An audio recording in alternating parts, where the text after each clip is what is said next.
Hi friends and companions on this path of spiritual practice. As you continue with your meditation practice, there is what I would say a relational refinement that you begin to discover. A relationship with your practice, a relationship with your breathing that becomes ever more refined. If I asked you, which is longer, the inhale or the exhale, we can figure it out. But as you become intimate with your meditation practice, the response that our exhale tends to be longer would be quite true. If I asked you about that moment when we have exhaled everything, and what happens in that transition, that turning moment, before we inhale, you might have a lot to say. As we continue with meditation, this is what I am saying, that our relationship with our breath, for example, becomes ever more refined. I'm thinking about this refinement.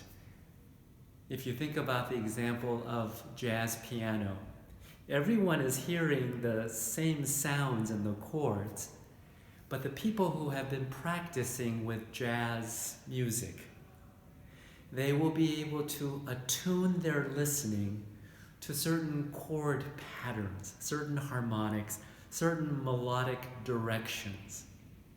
This is the relational refinement that comes along with a deepening intimacy with our practice.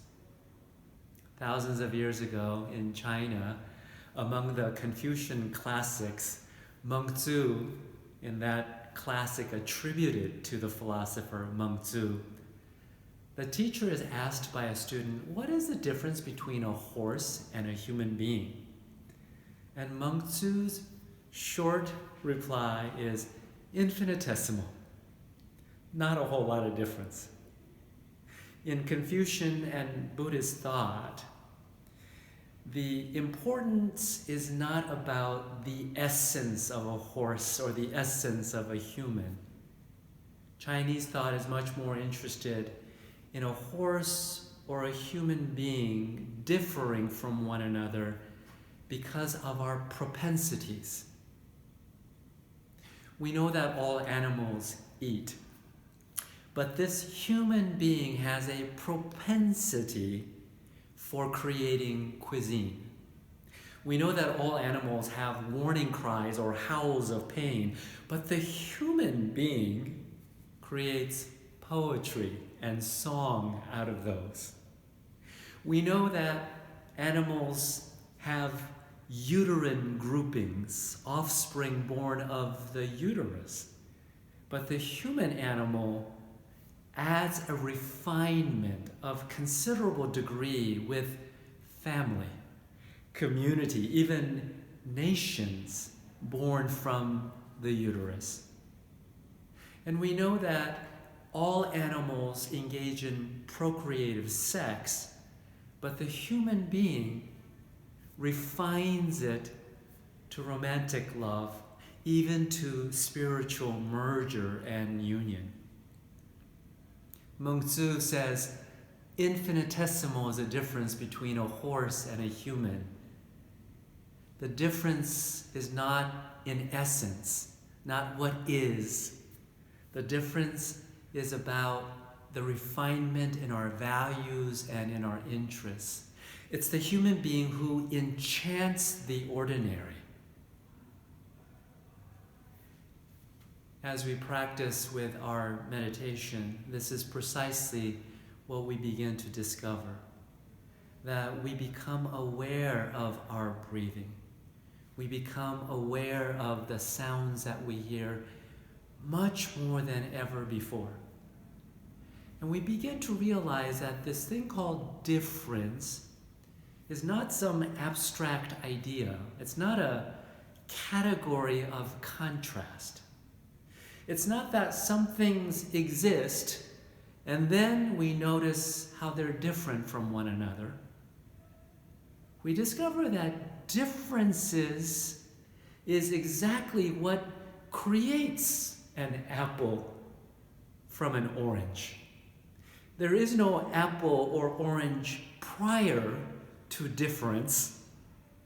It's because difference is making a difference that leads us to say this is an apple, this is an orange. Difference is not an abstract category. Difference is a creative act of differentiating, of making a difference that really does make a difference. As many of us are learning from team dynamics, we are appreciating how important it is not simply to study up here at the level of abstractions. Some of us may have heard about white racial identity and white identity politics by people who may argue white ethnic self-interest is not racism. At an abstract intellectual level, there's a confusion about what racism really might be. If racism is about discrimination and exclusion, then white people are being excluded and discriminated as well as black people. If we stay up here, there is a confusion of racism from what race actually does. This spiritual practice of meditation moves us then not just to abstractly conceptualize racism, but to actually observe how race functions in the world. Watch what race does every time that race is mentioned, every time that race is addressed,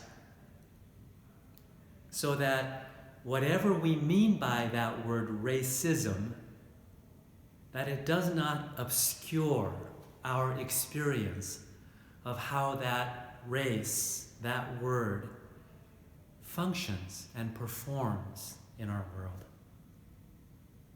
So friends, as we continue with our meditation practice, we deepen our refinement in our interaction not only with our breathing, but with what we hear and see, so that our perception becomes ever more attuned to how difference is operating in the world, how race functions, and therefore clarifies what racism really means. And so we continue with our practice.